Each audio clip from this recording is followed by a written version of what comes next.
Every 5 years, Europeans go to the polls to decide who they want to represent them in the European Parliament. Reflecting Europe's vast human mosaic, those elected come from many different backgrounds and political ideologies. The 751 MEPs make up Europe's directly elected political body, representing more than 500 million people across 28 countries. In the last 4 European elections of 1999, 2004, 2009 and the last one in 2014, the European People's Party prevailed each time as the leading political force in the Parliament. So how does the EPP group represent voters in what is a very complicated political landscape? In this video, we'd like to show you how the EPP group works in the Parliament by walking you through the process step by step. It's a process that takes place here in Brussels. And here in Strasbourg, the official seat of the European Parliament.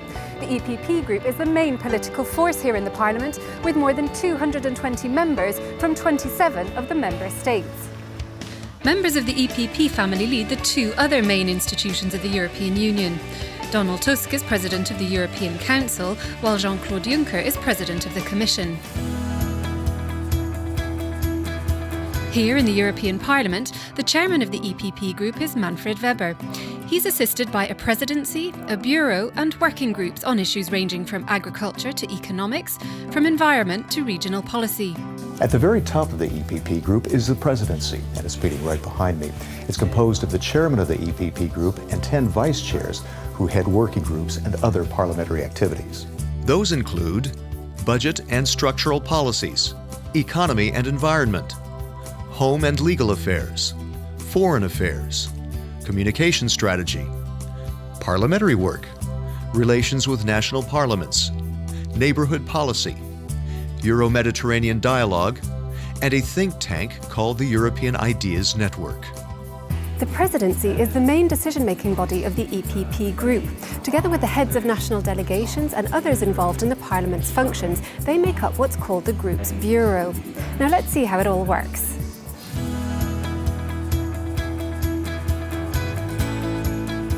This is the main group meeting room where members get together regularly to discuss the key issues on the agenda.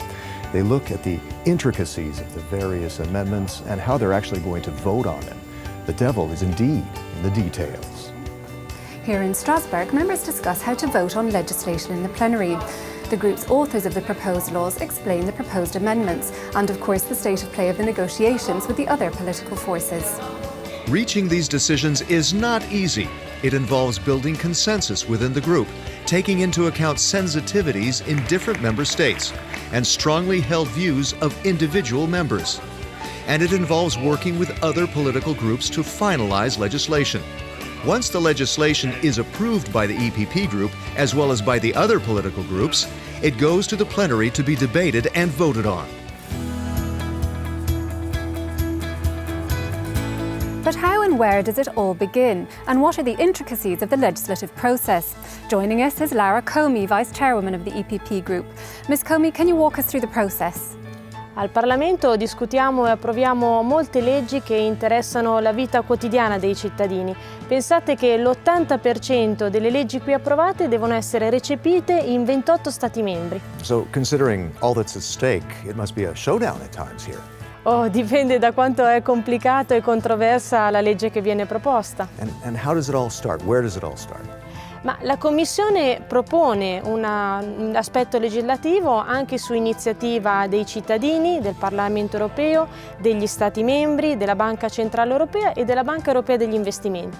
Una volta che la proposta arriva in Parlamento gli viene affidato un responsabile. Quella persona ascolta e incontra le parti coinvolte e negozia con gli altri partiti, formula un rapporto e lo presenta alla Commissione parlamentare per la discussione e il voto.